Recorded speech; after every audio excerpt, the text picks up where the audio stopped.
Today's subject is God the known and God the unknown.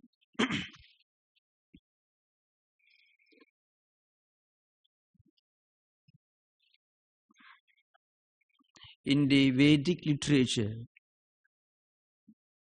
to be more specific, in the philosophical portion of the Vedic literature known as the Upanishads, you find a gradual evolution of the very concept of God or the concept of absolute reality.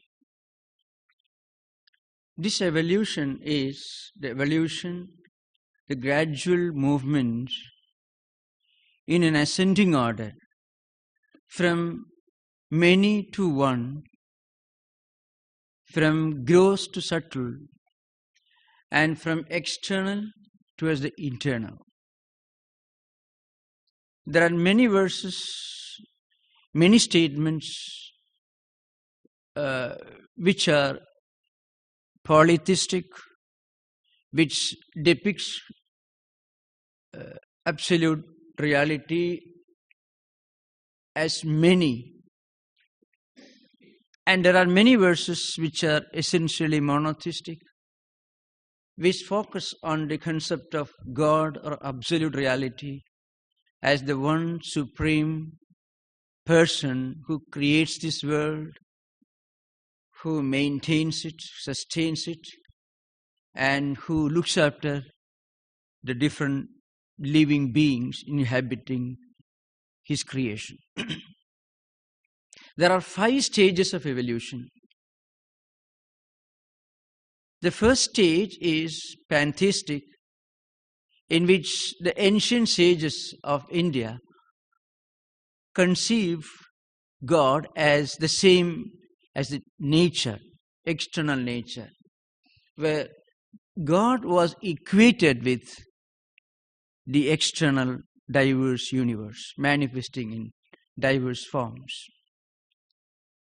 At the next stage, they conceived of many different deities, gods and goddesses, who controlled these diverse natural phenomena.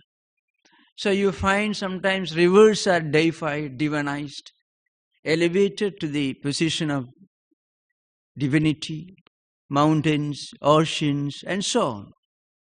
Interestingly, you find similar ideas in ancient Greek mythology and in many of the pre-Christian religious traditions, which we normally call by the name paganistic or pagan religious traditions. At a still higher level, in Vedic tradition, there is the concept of God as the one reality with certain attributes, the compassion, knowledge, power, ability to create, sustain, and look after this world, and so on. And then there is another stage which is called henotheism, which is just an intermediary stage between monotheistic and monistic. And at the highest level, you find God or the absolute reality is conceived as a universal principle, a spiritual principle, which transcends names, forms, diversities, duality, and plurality. And at the highest level, this reality is immanent in all beings, and it is also omnipresent, it is all-pervading. At the same time, it is not a pantheistic concept, so it is conceived as something transcendental in nature. Now, so this is the evolution of God from the gross, from the visible to the experiential. God whom we can explain, describe in terms of creatorship, in terms of sustainership of this world towards a higher principle where God or the absolute reality is conceived as something beyond the personal, beyond the empirical, beyond the visible. It doesn't mean that the idea of God runs contrary to attributes or name and form, but goes beyond. This is a very important principle to be kept in mind, because at the highest level, this monastic concept is essentially non-dualistic or Advaitic. And very often, this is wrongly understood, most probably due to exclusive dependence upon translations by academics who may not have training under the traditional teachers who continue this academic and spiritual tradition for the last 4,000 years of teacher-disciple tradition, or succession, an unbroken succession of teachers and disciples. So, the point to be understood is this non-dualistic or monistic concept is not contrary, it is not in conflict with the personal or monotheistic ideas, but goes beyond it. It transcends it. Transcending is entirely different from being contrary to something. Transcending means going beyond. It can come down to the personal level, but it is also beyond the personal, beyond the empirical, beyond the phenomenon, beyond the idea of God as the creator of the world. That's the main difference. Now, I am trying to explain this in the light of a famous passage from perhaps the most important Upanishad, that is Brihadaranyaka Upanishad. It is most important, it is the most ancient, and in philosophical content, it is the most celebrated. In fact, it was after reading some of these passages that great thinkers, Western thinkers, like Thoreau, and before him Schopenhauer, and after him Max Muller, still later Deussen and others, got overwhelmed because they felt that God is not somebody whom you have to search for outside. God is already a reality who can be rediscovered within our own inner heart. So, to become divine is to become God Himself. Not that we become an object of worship, but to become divine means to manifest the divine qualities by purifying, sublimating our thoughts, our actions, and our deeds. I am just reading one passage, and then I shall explain this. Now, this is essentially in the form of a dialogue between a great sage and a great king. It comes in the 4th chapter of Brihadaranyaka Upanishad. In the 3rd Brahmanam, Brahmanam is a kind of section, a group of verses, not necessarily in metrical form. Very often, many of these statements in these ancient Upanishads are in prose, not in metrical verses. So, this is a kind of a dialogue. In ancient times, there was a great king, an emperor. He was himself a highly enlightened, spiritually evolved person. Now, he used to hold debates and discussions in his court. He used to invite great scholars, thinkers, and spiritually enlightened people from all over the then civilized world. And he used to hold debates, long debates on some chosen philosophical and metaphysical topics. Perhaps the greatest man of wisdom, the greatest spiritual person the greatest saint of those days was a saint with the name Yajnavalkya. And remember, you'll be surprised to know, we are talking about a time and a period at least 4,000 years before Christ. That's what you have to think, at least 2,000 years before the golden period of the Egyptian civilization. That's the age we are talking about. And after Yajnavalkya, or almost as great as him, there was another great saint and sage. It was a woman, Gargi. That's the many great devotees have, to become part of the spiritual heritage, adopted this name. Gargi was the name of another equally enlightened saint of those days. She was an equally enlightened person. In fact, there are two dialogues in this text between Yajnavalkya and Gargi, and they also constitute some of the most celebrated spiritual conversations in this Upanishad. Now we are dealing with this dialogue, this conversation between Yajnavalkya, the great sage, and King Janaka, the great enlightened emperor, who was also a great spiritually evolved person of that period. So when Yajnavalkya came to the court, he was received. Then the king puts a question to him. The question is very simple.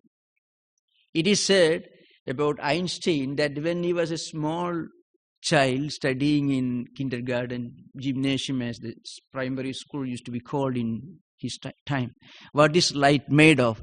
And for that, the child was suitably punished and driven away from the class and suspended for 2-3 days, because it was a most impertinent question so far the teacher was concerned. So he was punished.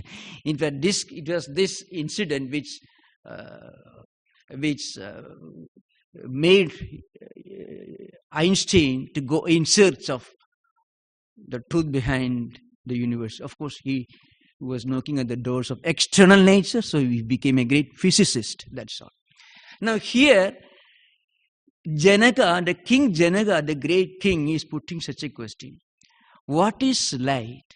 That's the question he asks. What is the light which enables human beings to live in this world, to go about, to do their duties, to perform their responsibilities? What is the light which man makes use of, human beings make use of? See, this is Kim Jyotirayam Purushayiti. What is the light which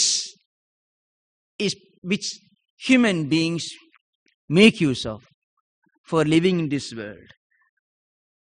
Now, in this question, you have to remember light. What is light? Light, in its grossest sense, is something that helps you to know about the existence of the things around in your room. If you switch on light, immediately the light reveals all the objects that you have kept in the room. Now, there one difference between light and objects which are revealed by light is this. The light reveals itself when you switch on when you put on the switch, light comes, so you see light. But the light also reveals other objects which are kept in the room. So light has two functions: self-revelation and the function of revealing other objects. Everything in this world other than light has got only one function. It is revealed by light. So it self-reveals. It has got the function of self-revelation, but it cannot reveal other objects. But light can reveal other objects. When you bring light, you are able to see. And the light reveals itself. Now, light should be understood as existence, because it is light that enables you to know that there are certain things that existing around you. So light is the revealer of existing objects. In other words, light is existence itself. So that's why in the biblical tradition also, in many other religious traditions, light is a very, very important symbol in religious and spiritual tradition. So light is symbolic of existence of the whole universe.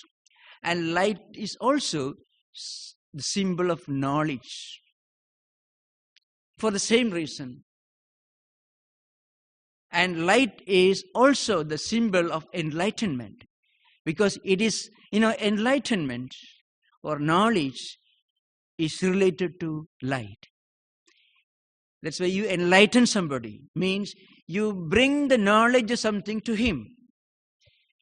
So Janaka puts his question, Yajnavalkya kim jyotirayam purusha iti. Kim jyotirayam purusha iti. These human beings, purusha means human being, the whole universe, all these human beings, how do they function in this world? What gives them the ability to exist in this universe? Now, at the grossest level, if somebody asks you, what is the light by which you are able to see the vehicles passing the streets? During daytime, it is sunlight. And in ancient times, there was no electricity. The only light available was moonlight. So that's how the Upanishad slowly progresses. Now, Yajnavalkya continues, Adityeneva ayam jyotishaste palyayate karmagurude vipalyate evameva Yajnavalkya. The question is this. So, Yajnavalkya the great replied, it is because of light of sun that all human beings are able to function, they are able to sit, they are able to go everywhere, and they are able to exist as living and moving beings. So, Janaka, the great king, agreed, all right, that you are right. Then, Janaka puts another question that's very natural. Astamite aditya yajnavalkya kim jyotirayam purusha jyotirevayam purusha iti. See, well, suppose the sun has set in the west. There is no sunlight. How do human beings function? Or any being function? Naturally, there should be some kind of light. Light here doesn't mean light as the Jyoti is the word used in the Upanishad. Jyoti is something much more than what the English word light implies. Jyoti, as I said earlier, it is something, it is a revealer of things. Revealer. That gives you enlightenment. Enlightenment about what? You are enabled to understand about your own existence or the truth of your own existence, and you are able to understand the truth behind the existence of the whole universe. That is what Jyoti, the Sanskrit word used here, implies. Its translation, nearest translation is light, for one reason. In fact, there was one reason why Jyoti was translated into the word English, because in Abrahamic religious tradition and in many other ancient cultural traditions, light was the symbol of celebration, enlightenment, knowledge, liberation, and so on. So Janaka puts the next question.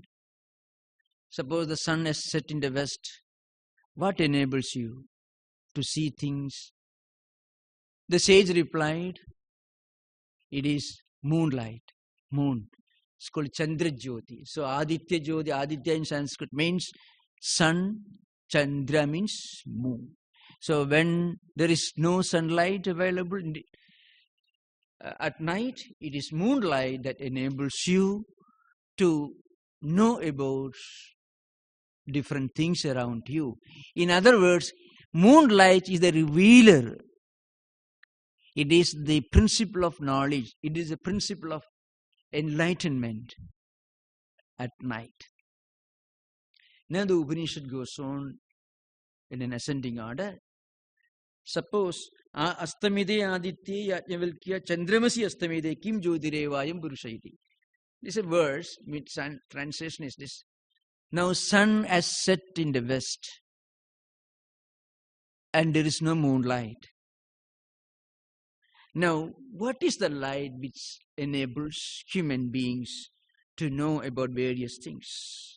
Then the reply is fire, Agni Jyoti. Well, there is no sunlight, no moonlight, it's pitch dark everywhere. You need something which enables you to know about the existence of things around you. For that you need a revealer. You need a source which enables you to be enlightened about the various things around you. So you have to think of the primitive times. There is no other source of light. It is fire. You suddenly start a fire, and in the light of fire, you are able to see different things, or a torch made of fire you carry in dense forests, in pitch darkness, where there is neither sunlight nor moonlight. That enables you to see various things. Okay, now at the fourth stage, Janaka enters a deeper philosophical level. He asked the question, suppose there is no sunlight, no moonlight, and no fire. You are sitting in a dark room where there is neither sunlight, nor moonlight, nor fire. You can't start a fire. How do you know about different objects around you?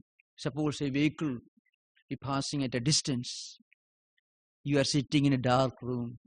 There is power cuts, no sunlight, no moonlight. So what enables you to know that a car is passing in the street? Sound, speech, voice that comes from the vehicle, the moving vehicle. It is light. Really, it is not light. At the gross level, that's why from known to unknown, at the grossest level, sunlight is light, visible light. Moonlight is also visible. Fire, the light of fire also is visible. What about the sound? The noise that's coming from the moving vehicle, which you can't see because there is no light, there's no sunlight, no electricity, no moonlight, no fire.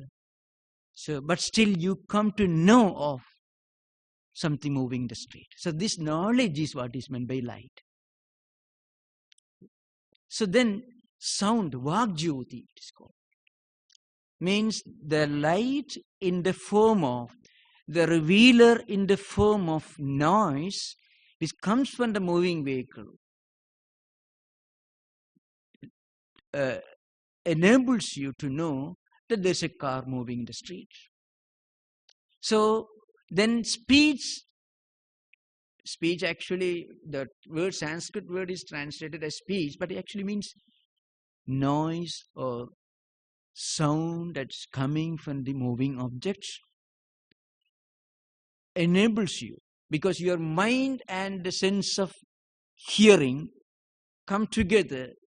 When they focus together, and then when you concentrate, suddenly you hear the noise of the car moving in the street. If your mind is not there, then you won't be hearing. If you are concentrating on something else, you won't be hearing the noise. And if your sense of hearing is absent, then also it is not possible.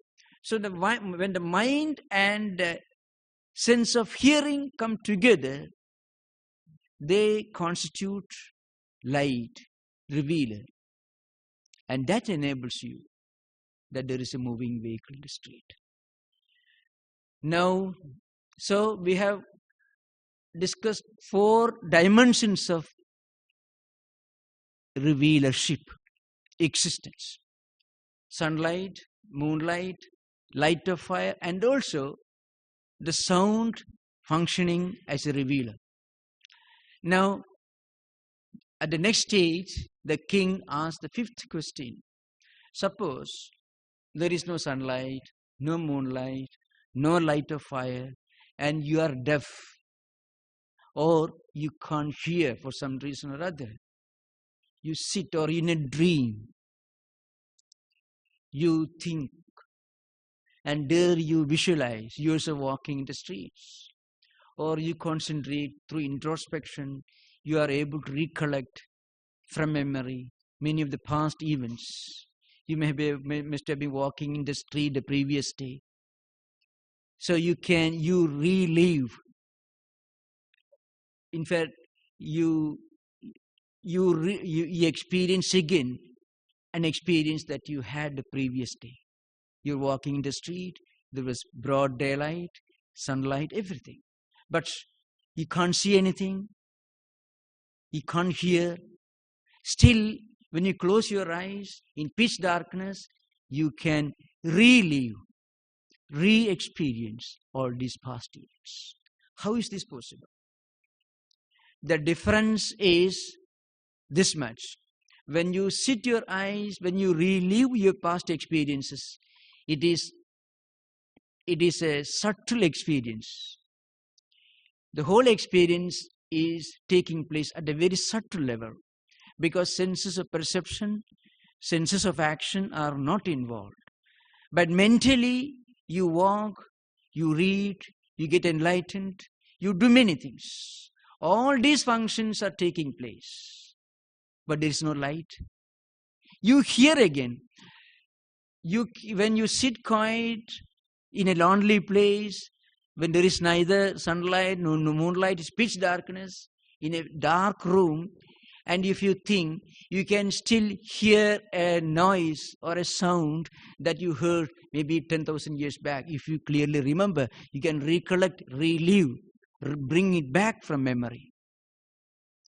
That's why people are musicians will know. You are able to practice music, because when you practice again, the hearing is experienced once more. You may have learned from a teacher years back. You are not hearing it, but you can practice it. How? Because mentally you are hearing. Hearing is taking place, but the external sense of hearing is not involved, but mind itself functions as the hearing instrument, the sense of hearing. So at the mental level, we can experience whatever we experience at the gross level with our senses and mind. So Yajnavalkya answers, this light is different. What is the source of memory, human memory? We have experienced something 10 years back. Today we re-experience again. So who maintained this memory within our system? And who brings this light back? Yesterday we walked in the broad daylight. Today in pitch darkness, sitting in our room, we again remember walking in broad daylight. Daylight is visible, not with the eyes, but with the mind. Mind sees the daylight, the blazing, the vehicles that we have seen yesterday, we are seeing again, not with the eyes, but with the mind. So whatever we experience at the mental level, without the involvement of senses, of perception or senses of action is subtle. Whatever we experience with the mind and also the senses together is a gross experience. So, Yajnavalkya says, this light comes from the Atman, the inner consciousness, that consciousness within. It is this Atman that enables us to remember past experiences, to relive past events, and recollect from memory past deeds, words, everything. All these are possible because there is one eternal reality within, which is Atman. So it's called Atma Jyoti. If this Atma Jyoti, the supreme consciousness, is absent, then eyes won't function, mind won't function. If this Atman, this consciousness, leaves the human body, then one may have very good hearing aids, eyes may be intact, but one can't see and one can't hear. So it is this Atma Jyoti, Atman functioning as the supreme light of lights, that enables us to see, to hear, to make use of sunlight, moonlight, or light of fire, or other objects.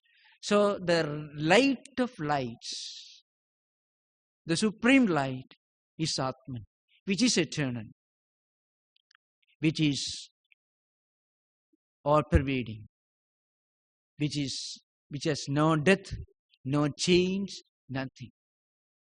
And this Atma Jyoti is the source of all other Jyotis. Jyoti means light.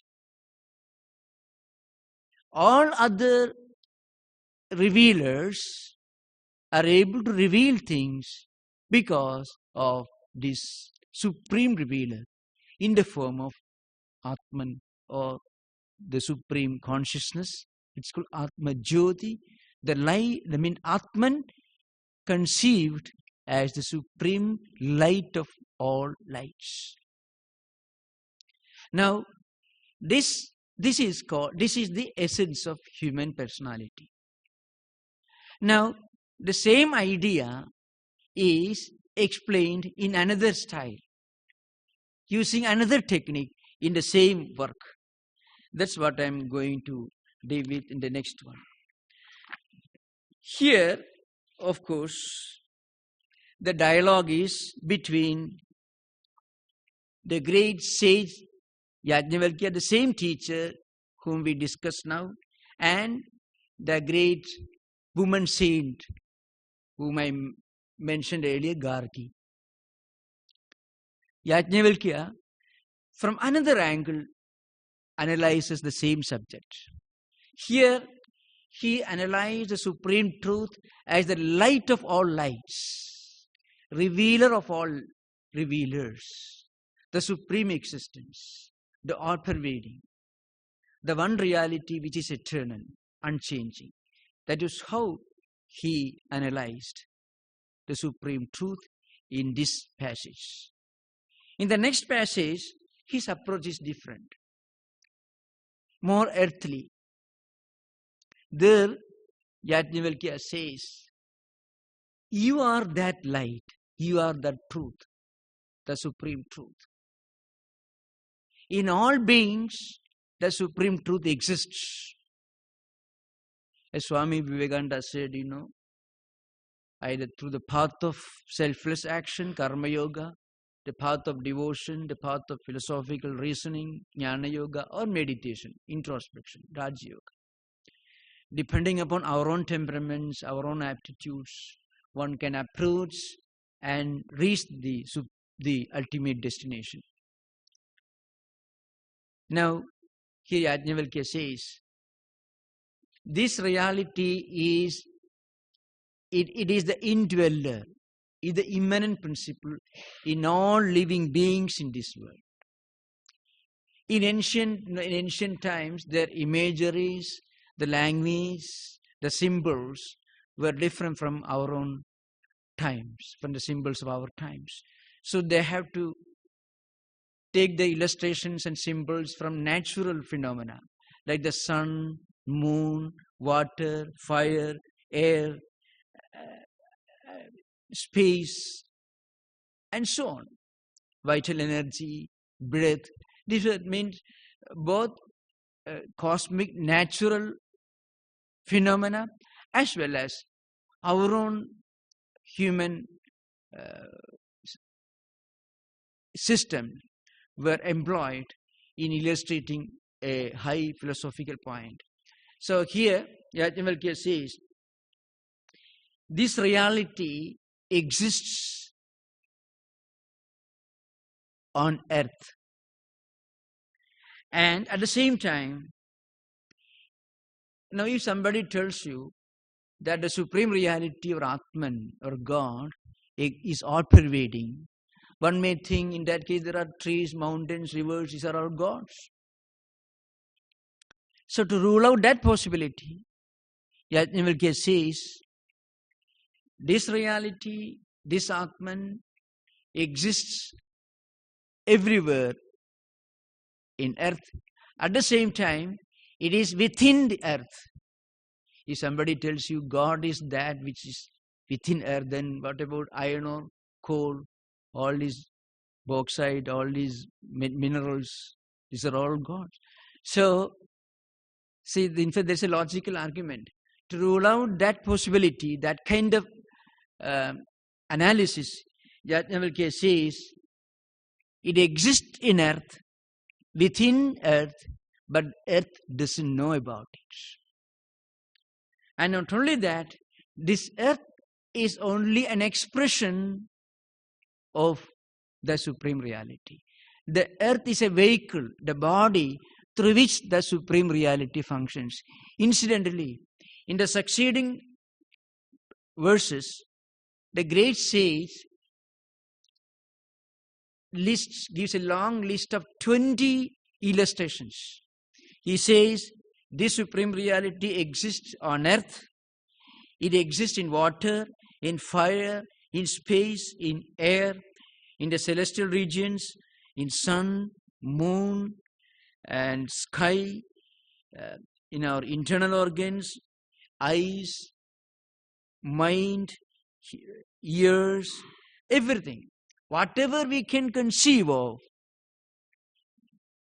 as part of our own psychophysical mechanism, and whatever we can conceive of as existing as part of the natural phenomena, in all these beings, this reality exists. So it is not only immanent, it is also omnipresent.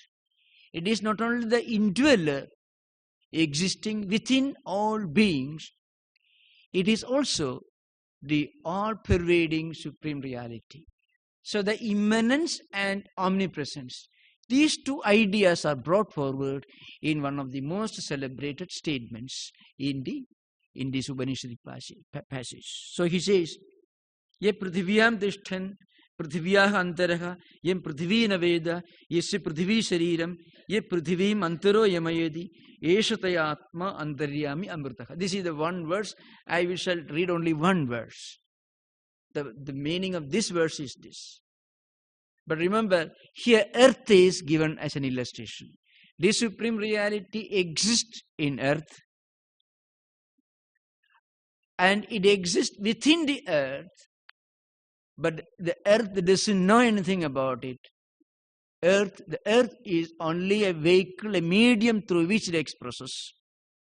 And existing within this earth, it controls it. Similarly, this Atman, this supreme consciousness, exists in air, in sky, in everything.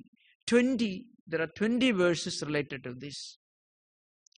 20 elements and examples and similes are taken from external nature and also from our own inner psychophysical mechanism. Mind, senses of hearing, senses of touch, senses of vision, intellect, all these are taken examples. Similarly, sky, earth, moon, air, all these are also taken. 20 examples. Yajnavalkya says, he drives home the point. This supreme reality exists in everything. It is not what is visible outside. It is the essence which constitutes the innermost reality of every substance in this world. At the same time, everything in this world is a vehicle, a medium, a means through which it expresses itself. And residing within everything in this world, it controls everything. So the absolute reality or God is conceived to be the immanent principle residing in all beings, the omnipresent principle which is all-pervading, which is transcendental. Great thinkers, one of them was Hume, who translated Upanishads. He had written famous translation, 13 Upanishads into English. In the long introduction, he writes, these verses are the first human attempt to conceive of a single fundamental unitary world thought, world ground. The first attempt by human intellect or human spirit to conceive of one unitary world ground. What is behind all this diversity? See, you can analyze the supreme truth from two angles. You can take every grain from the seashore to understand what exactly is the nature of a desert. If you go to desert, you can take every grain and try to analyze. You can count the number of grains, but that is humanly impossible. And not only that, that's the easiest way to go mad also. But a much more intelligent way of understanding what exactly constitutes the desert is to take one grain and understand its true nature, because that will help us to understand the unitary world ground, the fundamental principle, the one unifying thread behind the apparent diversity. So that's why I said earlier, there is a gradual evolution from many towards one, from external towards internal, from gross to subtle. So long as our own mind is functioning at a very gross level, we cannot conceive of the higher unifying principle. See, the Bible says God created man in his own image. But it is equally true that man creates God in his own image. Because our understanding, our concept, our analysis of the supreme reality, God, very much depends upon our own cultural, spiritual evolution. So, great thinkers commenting on this particular verse, these 23 verses beginning with this, I've said that because this is perhaps the most ancient, at least one of the two most ancient Upanishads among the well-known Vedantic texts. One is Chandogya, belonging to Samaveda, and this is Brihadaranyaka, belonging to Yajurveda. So in these two Upanishads, you find the first human attempt to go in search of the one unifying, harmonizing, humanizing thread of unity. One supreme truth behind all this.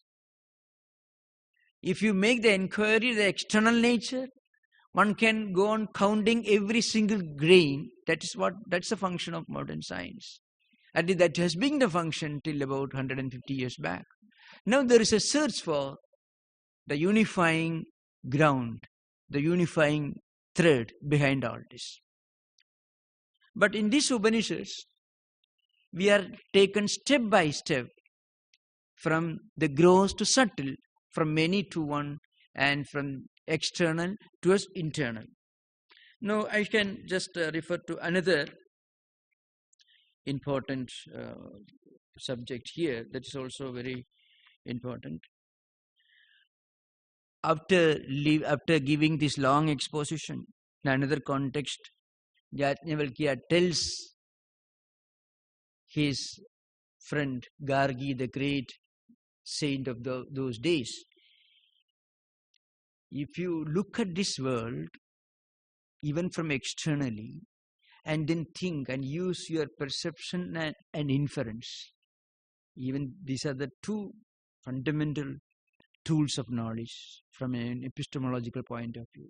You need not go for comparison, for verbal testimony, for presumption, or for non-existence. Direct perception and inference, which are the tools used in modern science also. So Yajnavalkya tells Gargi, so if you look around and see the external world, the mountains, the valleys, the rivers, all these, and the different seasons, and the changes in different seasons, and the birth, existence and disappearance of different objects in this world, millions of species, bacteria, invisible insects, as well as huge visible mammoth animals, natural phenomena as well as living beings. Just analyze and think. Behind this, don't you see an orderliness, a rhythm, a discipline, a sequence, a harmony? That's the question he puts to Gargi. Externally, if you analyze, perhaps there is no orderliness in this universe. This total chaos. We cannot predict what will happen tomorrow. Anything could happen. At the level of human activities or individual events, there is no complete certainty of predictability. And also at the cosmic level, maybe there could be global warming. Could be floods, or maybe the ice age may return. These are the predictions and possibilities and hypothetical arguments among scientists, which means there is a lot of uncertainty, lot of unpredictability as to what could happen, which constitute a total chaos. Everything is in a chaotic condition. Now Yajnavalkya says, behind this total absence of order and sequence, behind this disorderly condition, behind this disorder and chaos, don't you see a harmonizing rhythmic principle? So, Yajnavalkya asked the question, Edasiva Aksharasya Prashasane Gargi, Surya Chandramaso Vidrudo Tishtadaha, Edasiva Aksharasya Prashasane Gargi, Dyava Pradhivyo Vidrude Tishtadaha, and so on. And then Edasiva Aksharasya Prashasane Gargi, Nimesha, Muhurta, Ahoratrani, Ardhamasa, Masa, Rudava Samvatsara, etc. I am not going to all the details, I am not reading the whole thing, but I shall explain what I have tried to read right now. Now what Yajnavalkya tells is this. You look at the sky, the mountains, the rivers, the celestial regions. All these exist because there is behind them a conscious, harmonizing, synthesizing principle, which is indestructible, which is the same consciousness, which resides in all beings, and also which is the all-pervading principle called Atman or consciousness.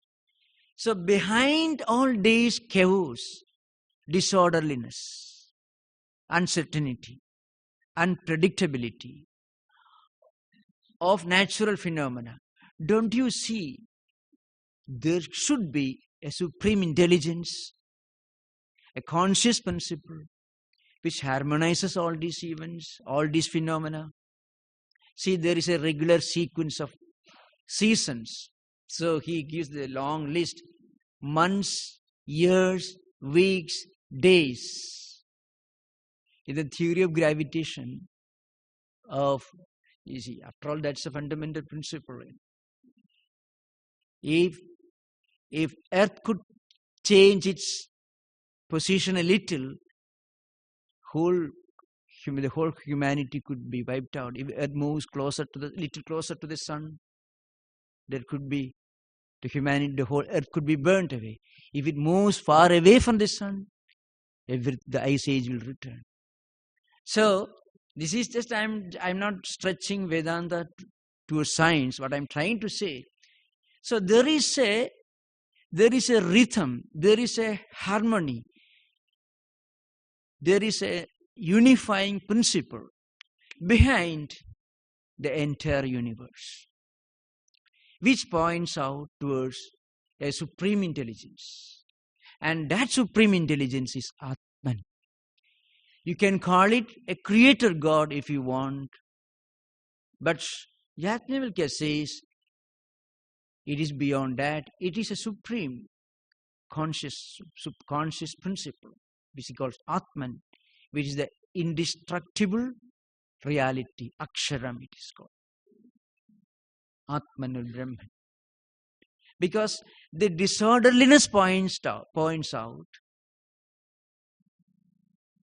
the existence of a harmonizing principle. The chaos only exists at the surface. Behind the chaos, there is a rhythm, there is an order. On the surface, there is a lot of uncertainty. There is a lot of unpredictability.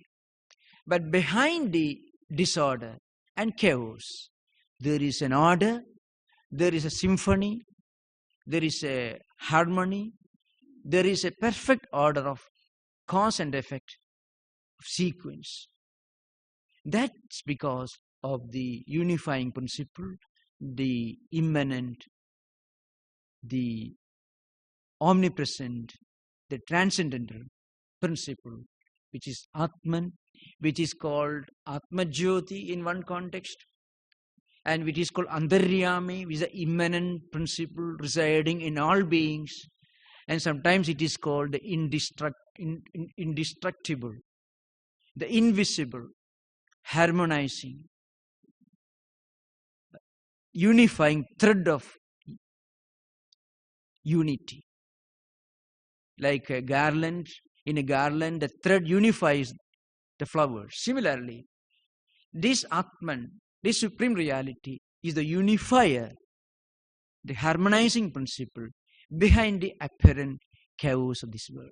So, from the visible towards the invisible, from the apparent chaos and disorder towards the inherent inner harmony and orderliness. That's how the great sage Yajnavalkya teached Gargi step by step. Thank you. Namaskar. Om Shanti Shanti Shanti. Hari Om Tat Sat. Sri Ramakrishna Order.